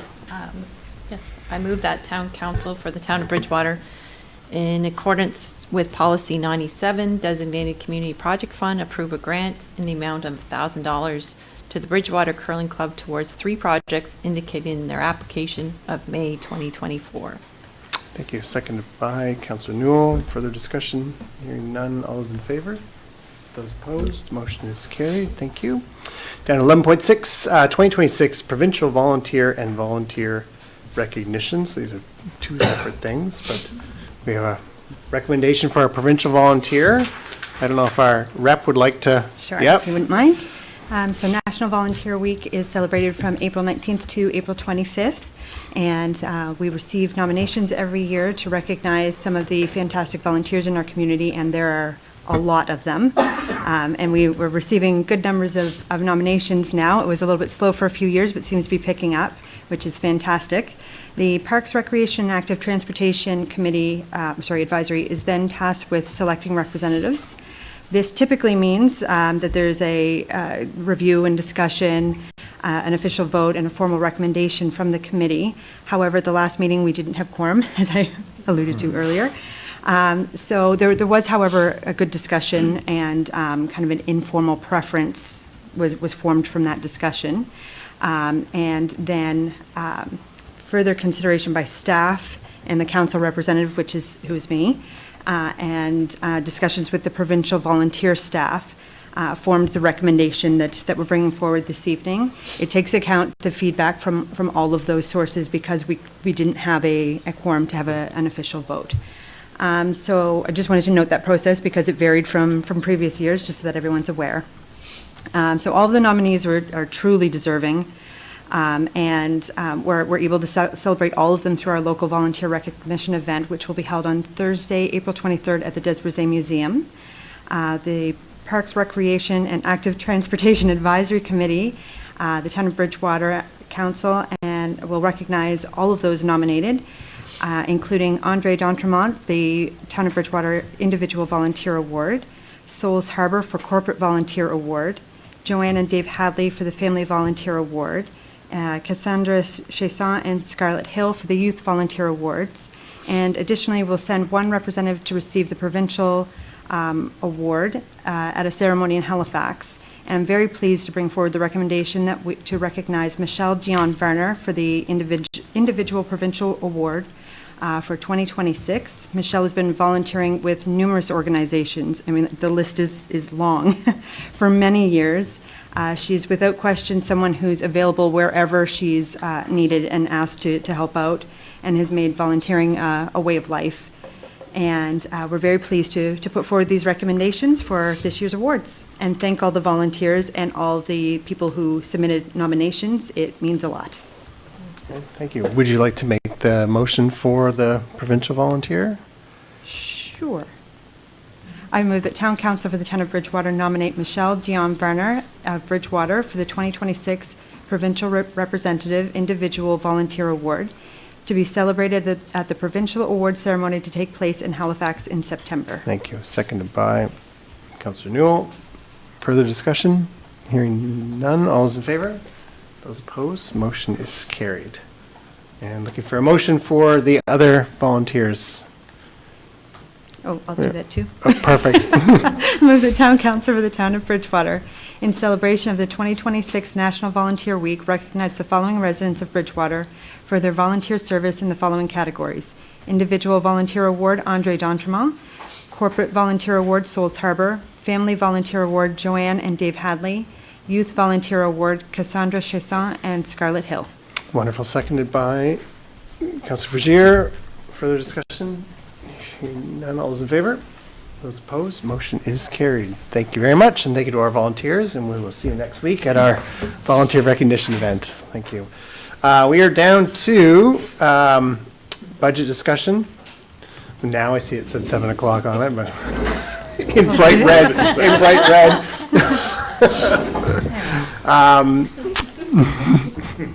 It'd be more fun that we don't now have to go back to another part of the meeting. So. All right, over to our Director of Finance. All right, Tammy and I didn't have a game plan, but I assume she's starting. Yep. Oh, okay. Over to the I'll CAO start. then. So this is the draft 2026-27 budget. It has been revised to reflect some of the directions that were received from council to staff at our previous meeting. I think the last one was March 23rd, 2026. So those are highlighted here to show you what's changed since then. The budget is now balanced at zero. So when we presented last time, I believe we had a deficit of around $306,000, and we looked at options to reduce that. So the operating budget as drafted is $35,688,241, and that's a 4.9% increase over last year. Our capital budget is $31,354,750, and we also have carry forwards of $38,075,257. And to remind council, the carry forwards is the total value of the project. A lot of them are more than half done. It's just we don't we carry the money until the project's finished, and a lot of those are proposed to be finished this year. The tax rates to support this budget are proposed to remain as they have last year, at $1.85 for every $100 of residential assessment, $4.07 for every $100 of commercial, and the LCLC special purpose tax rate remains for this year at 6 cents per every $100 of assessment. The wastewater rates will see an overall increase in revenue of 20%, and that's broken out by category here, as you can see on the slide. Not every category has seen a 20% rate increase. It's the overall revenue from wastewater. So you can see how residential has increased, and hotels, and we have the categories there: hospital, large industrial, educational, large grocery and car wash, and commercial and other. So residential, as an example, didn't have a 20% increase. I believe it was a 14% increase. Through this budget, the strategic priorities as identified by council are being implemented. So some of the highlights for this budget this year, there's a large investment in infrastructure that's required to support growth and development. So wastewater is our biggest category, and $23.7 million is in our capital budget for wastewater alone. There's $40.6 million if we include the capital carry forwards. We also have road upgrades through pavement management and intersection improvements. Sidewalks, $160,000 for upgrades there.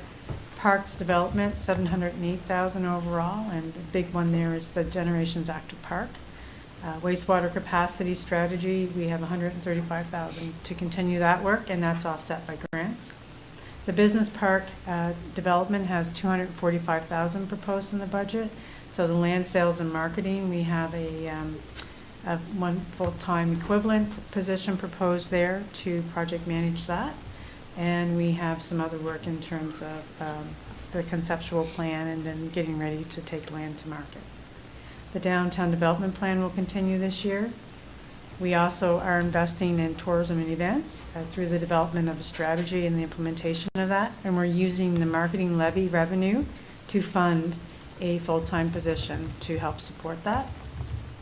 $25,000, which is also being funded from the marketing levy, is going to major events and the establishment of a major events fund this year. And the housing action plan will continue to be implemented this year.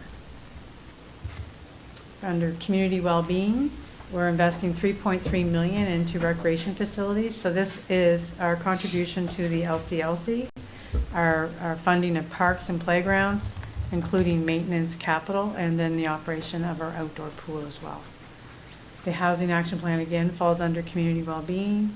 Public transit, we continue to see investment here and stop improvements and shelters, so there's $63,000 that's in the budget. And we continue with the extended hours, so we're receiving funding again this year to see transit hours extended. And we are working on expansion to key areas adjacent to the town boundaries, so one of the council's strategic priorities. In this budget, we continue to focus on reducing energy poverty, so our PACE program continues. We are partnering with a neighboring municipality in a regional home upgrades navigator position, and we are transitioning Bridgewise to a community partner. So there's $298,000 in the budget for that. We will continue work on anti-racism, inclusion, and diversity, and we have $35,000 in the budget for initiatives to see that work done. The accessibility plan continues with its implementation to meet the standards, and there's $43,000 for that. We're supporting community events, and there's $99,000, so $100,000 for our events and festivals. That includes Canada Day, Christmas on Wahave, Harvest Moon, and Music on the Riverbank. And there's $252,000 in the budget this year to support nonprofit organizations. So grants, $75,000, and then sponsorships of $42.5, and tax exemptions of $131,000 to nonprofit organizations. There's $70,000 in the budget proposed to support those with low income through the low income property tax exemption, and $28,500 will support the Pro Kids Fund to help remove financial barriers for youth participating in activities and programs. And we continue to invest with our emergency response services, so fire, $1.8 million, police, $4.9 million, REMO, $59,000, and under community well-being, there's also our park preservation project of the Hemlock Woolly Delgit, and this will be its year for project completion, and there's $84,700 there, and that's, council remembers we have funding for that project. In terms of ensuring fiscal responsibility, there's $1.57 million going to reserves, wastewater reserves, to help offset future capital with respects to wastewater. We have a large capital budget, but we also have $13 million in capital grants to help offset some of that. So that's quite a large number for the town. We have $878,000 in operating grants to support our operating budget. Asset management plan and program will continue to work on that this year, and this year our main focus is going to be on recruitment and shifting where asset management falls within the organization. We're going to be looking at investing in long-range budget tools and software investment, and also exploring development and infrastructure charges. So we have $120,000 for that, and we have funding to offset that. And we're also under fiscal responsibility ensuring debt affordability, or doing our part to help reduce the amount of debt that we have. And we're doing some of that work not only through grants, but what we fund through operations. So $2.3 million is being funded through the tax rate as opposed to having to borrow for that. So it lowers our cost overall because there's no interest, plus it helps with our debt service ratio. In terms of organizational excellence, we will this year continue to look at wastewater utility and the feasibility of establishing one. So this year there's $30,000, and we'll explore what some of the legal requirements may be with respects to legislation and changes there to enable that. The operations review is nearing its completion, so this year we'll present an implementation plan to council. We will continue to work on building our organizational capacity in equity, diversity, and inclusion. So there's $15,000 for some internal staff training and counselor and committee training. And as I mentioned already, asset management, while it's part of fiscal responsibility, it's also organizational excellence, and we'll be presenting council with a 3-year roadmap there. And the long-range budget software will be explored. And this year, the budget proposes to have a business process solution analyst position, which will help the organization explore ways to implement technology, software improvements, process improvements that can help processes become more efficient and responsive. So skill sets that we lack in-house right now. So those are the budget highlights. And Kim was going to take us through a little bit more of that, and then kind of what some of the changes were since our last meeting. Okay, so for the operating budget summary, the last time you saw this, we were short 300,000. So you can see now that based on the changes that were suggested by council at the last meeting, we're able to get the budget balanced and keep the tax rate the same. So you'll see that here. Then just a couple of the slides are just summary graphs that are in the actual public documents. So where do your tax dollars go? So you can see where the largest portion of our expenditures are in wastewater, engineering, and policing, with others, you know, most of the pieces of the pie are very similar in size, with a couple of things like cemetery and transit being the smaller pieces. Again, for revenue distribution, you can see more than 3/4 of the town's revenue comes from tax revenue, which makes us heavily reliant on that. But there are other sources of revenue, including transfers from reserves and grant revenue, our own generation of income through interest and things like that. But they, again, amount to only 16% of our total revenue, all those other sources together. We've looked at the wastewater rate. So as Tammy mentioned earlier, we are budgeting for an overall 20% increase in wastewater revenue, though some categories have higher than 20% increase, but residential is at 14% increase, so the lowest of the increases. To achieve that 20% overall. That includes us having $1.57 million to put in reserves to ensure that there are sufficient funds for emergencies. And if you recall, in the capital budget discussions, we are in 27-28, we are allocating $2 million from that wastewater reserve back to help pay for the wastewater treatment plant expansion. So that reserves allows us to build that up, have some funds for emergencies, but also use it to fund capital so we don't have to borrow in those years where we have large projects.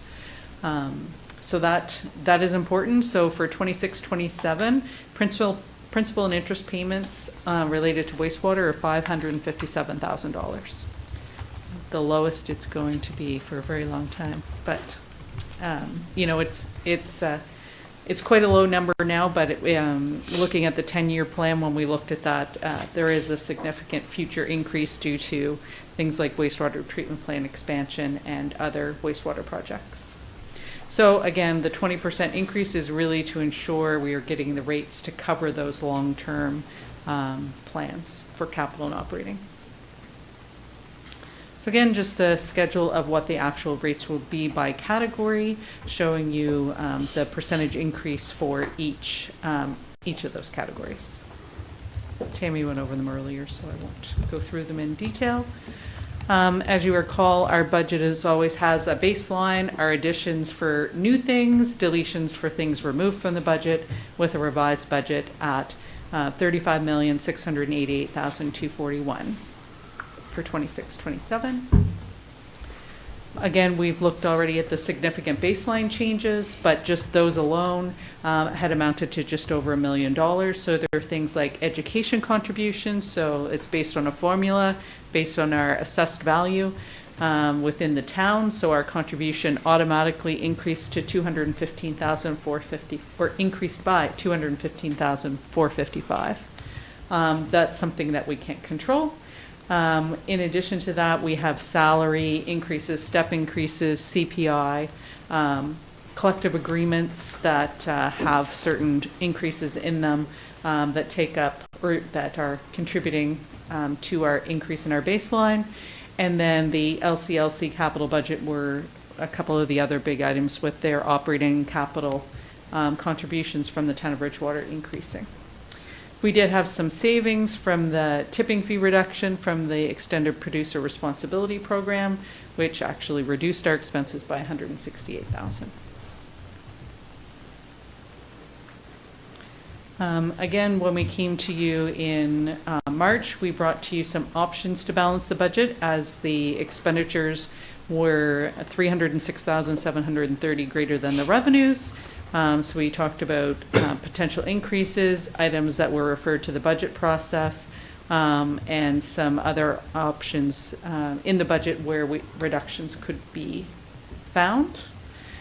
So based on the last meeting with council, there was a list provided so we could get to the $306,730. So I'll go through those with you now. They are listed here. Some of them have better descriptions than others, and I apologize. So we did discover at the LCLC presentation at the last meeting that they had included some grant funding in their capital budget that wasn't secured yet, so we didn't feel comfortable not budgeting for that expense. We'll hope they get that funding, but it did increase our capital contribution to the LCLC by $79,000. Hopefully it won't be necessary, but it's there. Council discussed removing the new town sign for 26-27 with a savings of $10,000 with the plans to explore what the signage should look like in the future and where it might be. We removed the savings from the extended producer responsibility. We had originally budgeted to transfer that $354,000 of overall savings from both the collection of recyclables as well as reduced tipping fees. Council determined that they only wanted to put $254,000 in reserve, and so $100,000 of that will fund operations. There was a request that went through, or that was added to the grants to organizations budget by $33,000, and council adjusted that down by $3,000. So the increase, or the addition to grants to organizations, is now $30,000. There was a reduction to the regional growth management by 50%, so that's a savings of $32,500. There was a slight error in that when we were adding a accessibility FTE or a 0.5 FTE, we actually also removed the costs that we have for the regional committee. So there was a slight adjustment to that, which was $15,127 was the actual savings once we added back the expense that was removed in error. Because the budget was just reflecting only the 0.5 FTE addition, not the original contribution to the regional accessibility. Along with removing that FTE, we also reduced things such as computer and office costs of $3,000. Business park signage and wayfinding was removed for $15,000. There was a removal of an addition of 3 summer recreation students, and that's a savings of $20,000. We removed the phone system implementation of $30,000. The Pro Fund subsidy for $5,000 was removed from the budget. The facade improvement program budget was reduced by $10,000. The budget for deed transfer tax for the revenue was increased by $100,000, so that reduced our deficit by $100,000. For recreation, there was an FTE for the MPAL position, and being aware that it was likely going to take us a little bit of time to do the recruiting, we reduced that by a couple of months to allow time for staff to recruit so that we could save some funds there. So the savings there is $12,452. Again, the same with the land sales marketing. We reduced that position from being the full salary for the year, knowing recruitment takes time, and that is a savings of $20,834. We increased the transit advertising revenue by $5,000. We reduced the bus maintenance cost for 2 new buses by $2,500 each. And to get to a final balance, we adjusted the contingency account or budget by $1,183 to get to $306,730. Deputy Mayor? Can you review the line, reduce 33,000 increase in grants to organizations to 30,000 based on food bank request? Right, so there was a request that came to council prior to the budget process that was referred to the budget process by council. And the request from the food bank was for $33,000. That was added to the grants to organization budget itself as an addition. But as council went through those at the last meeting, the decision was suggested to reduce that increase to the budget by just $30,000 instead of $33,000 for savings of $3,000.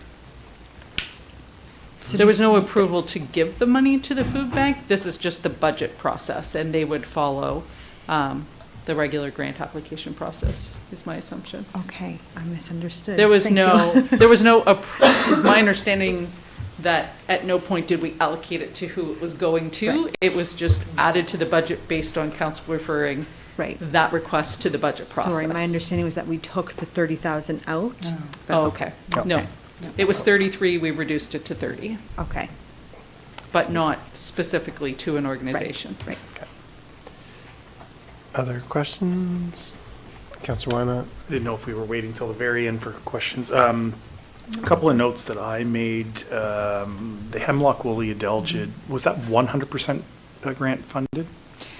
The 87.5 is this year. Okay. Yeah, the project itself, I believe there was a little bit from the town overall, and it was a multi-year project. Okay. If you want the total amount that we contributed over the 2 or 3 years, we can get you that. No, that's fine for now. Just for this budget, Yeah. I wasn't sure if it was, that was all, but I'm getting a nod. Okay, thank you.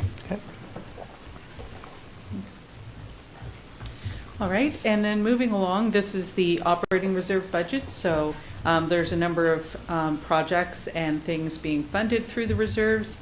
So overall, we are going from 23.4 million estimated balance at March 31st, 2026, as we are just starting to work on year end now. So that's the estimated balance. We are using funds to pay for the business park expansion. We are using funds for capital projects that weren't completed at year end and things like that. And so the ending balance estimated in the operating reserve is going to be $17.6 million, which is still quite a very healthy operating reserve. The capital reserve, again, this one is starting at 3.9 million. We are expecting gas tax funding of 725,000. Usually comes in slightly over that, but always at least 725. We are proposing to use 1.58 million of the capital reserve for projects, the bulk of that being gas tax funds, as we have more in the reserve than the 725,000 we're going to receive. Some of that is from carry forward projects as well. And that will leave the capital reserve with 3.2 million at the end of March 2027.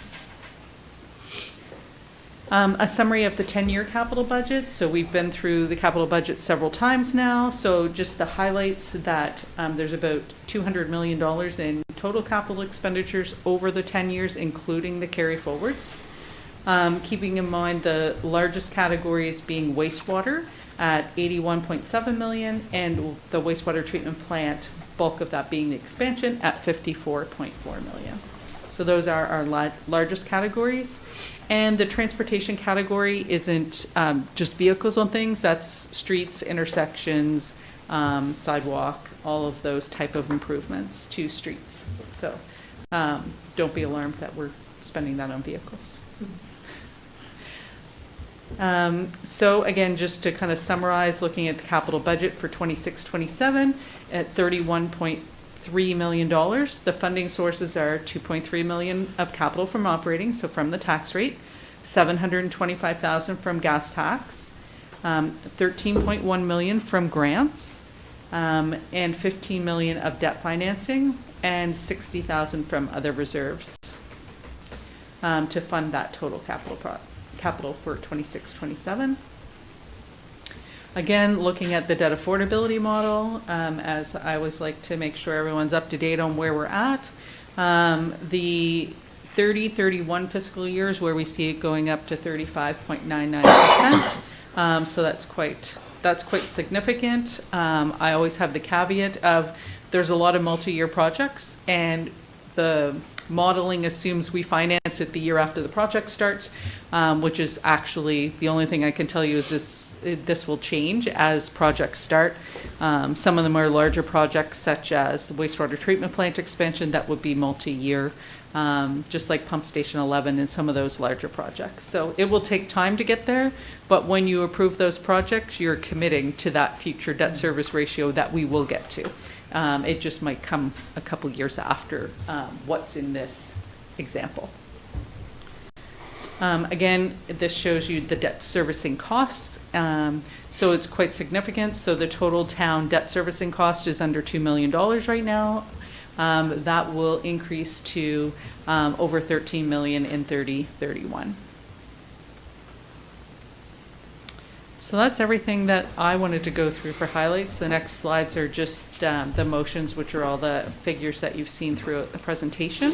But certainly if there's other questions on the items in the presentation or the budget overall, we're happy to answer. Questions for Council? Councilor Wynap. And forgive me if it was in here because it is small, but we had a $50,000 for the carpet replacement at the LCLC that falls on the town. Is that under the LCLC, or is that a separate item altogether?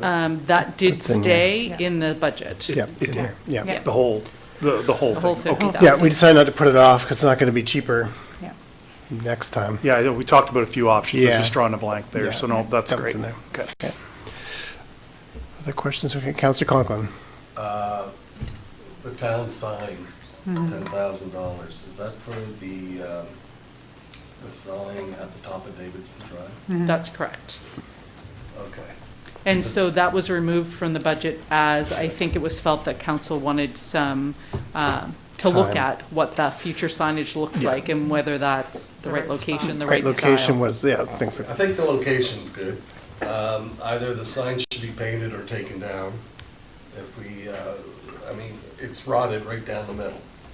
So, I mean, it doesn't, it's not a good reflection of a welcoming hand for people coming to Bridgewater right now. So, I guess my 2 cents worth, if we're delaying that, putting it off for another year, then something should be done with what's there now.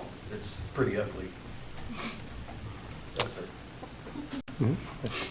Don't disagree with you on that. Yeah, it doesn't Sorry, look, it doesn't look looking at you great. as if you're the sign lady. I'll take a crew over tomorrow. Finance crew will inspect that. Councilor Fagear. Just a question with our recent federal announcement last week with the infrastructure dollars. Is that reflected We did in- not revise the budget for Okay, that, no. so it's even better. Less borrowing, right? Less Yes, borrowing yeah. for that Okay. project, that's correct. Okay, great. Yep. Thanks. Do you want to talk about? It came far too late in the process. Yeah, so St. Philip Street is I know a lot of you have heard about St. Philip Street from residents and how it's, we've been clear with them. We have to go back to do some work because the contractor didn't finish, but there's just an update on that for Yeah, so, council. and it's part of our capital carry forwards as opposed to, and it doesn't affect any of the motions that council's going to make, but from talking to our director of engineering, the project is coming in under budget. And because of that, we know that the sidewalk is left in a questionable state right now, and under the award, contract award, they just have to reinstate the sidewalk to the condition it was before they took up the asphalt to do their work. So Based on conversations council's had about St. Philip Street, we know that there's one person's view of reinstatement is different than another, right? So in this case, knowing that there's some concern about what reinstatement means and that it's just back to its, if it was not that great of a condition beforehand, it's going to be not that great of a condition when it's reinstated. Staff did seek from the contractor, knowing that we were under budget on the project, what it would cost to do the sidewalk, the entire length of the sidewalk, asphalt, not concrete, but asphalt, just to make it look like it in a good state after it's done. Safe and passable. Yeah. And so we can get the sidewalk work done for 120, and then paving one side of St. Philip Street, the side that was tore up, and reinstate it to a condition that, I think council did have some concerns about. To have it paved, won't be able to do it like a normal paved job where it's compacted or whatever because of the clay pipes underneath in their fragile state. But paved and rolled, it would be $220,000, which can be accommodated within the project budget. So I believe that we're targeting for the budget to be around $900,000, isn't Matt, under? Come on down. And I was going to hold up a flashcard. You're wearing your red budget shirts. Geez, I didn't make good enough notes this morning. So we're targeting, the project was awarded at $10,230,000. Right now, we believe we're targeting about $9.3 million, because there are things in the project budget that we allocated for temporary water or acidic rock that we didn't. So a lot of those things that would be on a unit cost basis, we didn't actually, that didn't come fruition through the project. So it is those savings we're just looking to reallocate to the surface condition of the road sidewalk. So typically, it would be, we'd be done, and then we'd go, yay, we saved some money, but in this case, we know that council does have some concerns about the condition. So we're just seeking confirmation from council, or agreement that it's okay to do that change in scope and have that completed. Anyone have any concerns with that, Deputy Mayor? That will bring the street up to what kind of condition? One side of the street. So what will certainly our design and construction standards for sidewalk, I'll work my way into the middle of the road, it calls for concrete. In this case, concrete we cannot afford with the remaining monies in the budget, but we can resurface it the full width with asphalt. So it's the best happy medium we could make. There just isn't enough existing sidewalk to attach new sidewalk to, so if we just put all new from Victoria to North Park, it'll be one continuous piece of asphalt sidewalk. As for the road, we have what I'd say northbound lane going out of the town in decent shape. It is the southbound lane coming into town, which has been cut up with the laterals that have gone to the homes on the other side. So now we're looking at, we'll mill that and match it and pave it so it matches in with the other good side. Okay. So it'll, at the end of the day, it'll look like a typical paving job where they pave one side and they pave the other. Okay, Just great. 1 year apart. Okay. Councilor Wynant.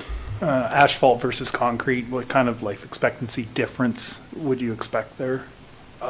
Certainly with concrete, it'll outlast me.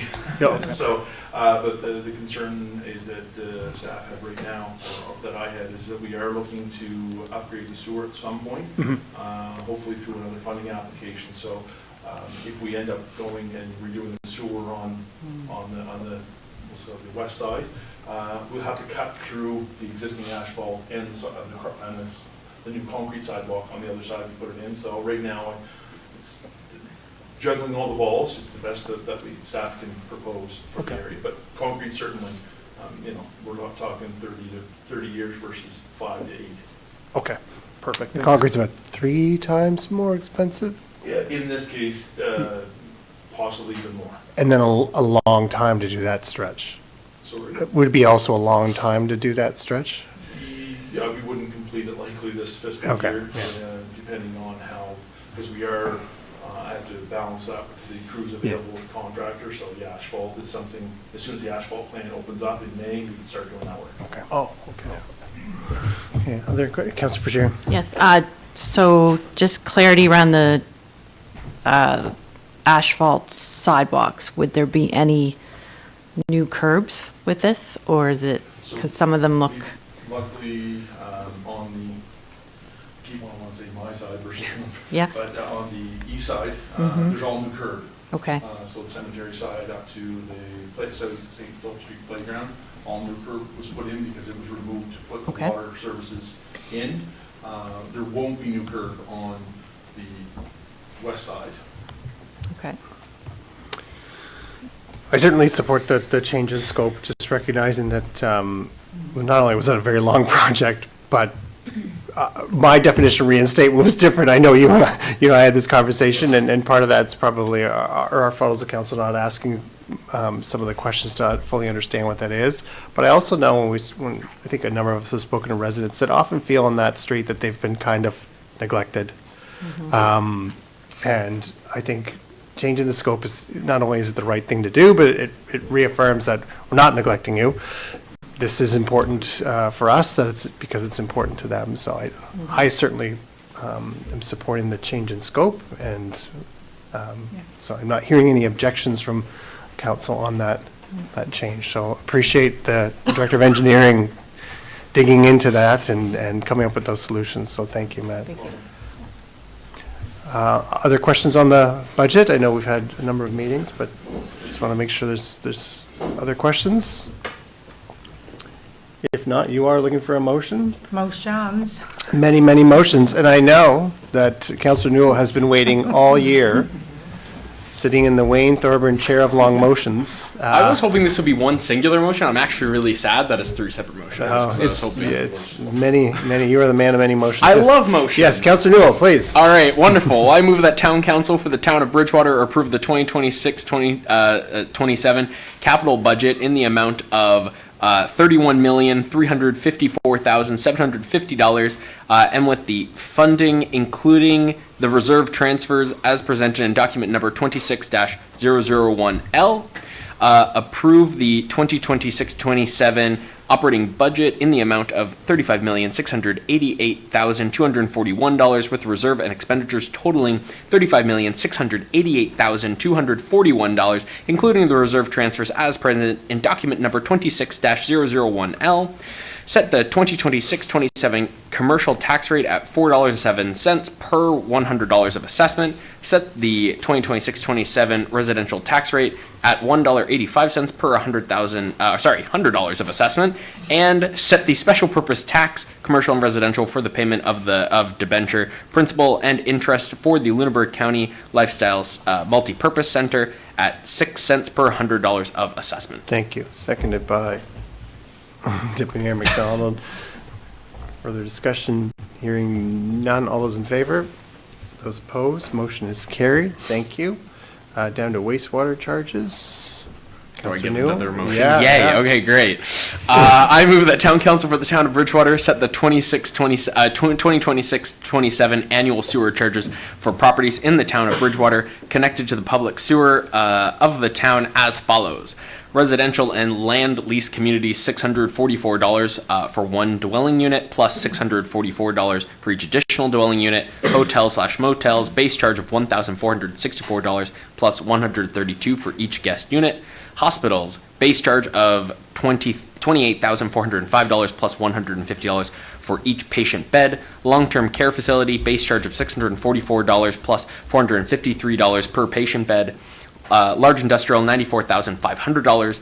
Educational, car wash / ancillary car wash, and a large grocery, $5,760. Other commercial shopping centers, institution, and industrial users, for first user, $1,464, plus $1,464 for each additional unit. And set the 2026-27 annual sewer charges for properties within the municipality of the District of Lunenburg connected to the sewer collection system in Hebbville as follows. Residents and land lease communities as a per unit charge of $890, and commercial shopping centers, institutional, and industrial users a per unit charge of $1,990. Thank you. Seconded by Councillor Conklin. Further discussion? Hearing none. All those in favor? Those opposed, motion is carried. Do you want to do the? Oh, I really do interim want to dip? go 3 for 3. Perfect, Absolutely. yeah. You might as well, you're on a roll. I move the town council for the town of Bridgewater, in accordance with policy 92, the interim tax bills for fiscal 2026-27 shall be generated with the current year's taxable assessment and the 2026-27 tax and sewer rates as approved by council, April 13th, 2026. The interim tax bills shall be due on Friday, May 29th, 2026. That the final tax bill for fiscal 2026-27 shall become due on Tuesday, September 29th, 2026, and that the interest on overdue accounts be set at 12% per annum, charged at 1% per month. Thank you. Seconded by Councillor Wynot. Further discussion on that? Hearing none. All those in favor? Those opposed? Motion is carried. Thank you. I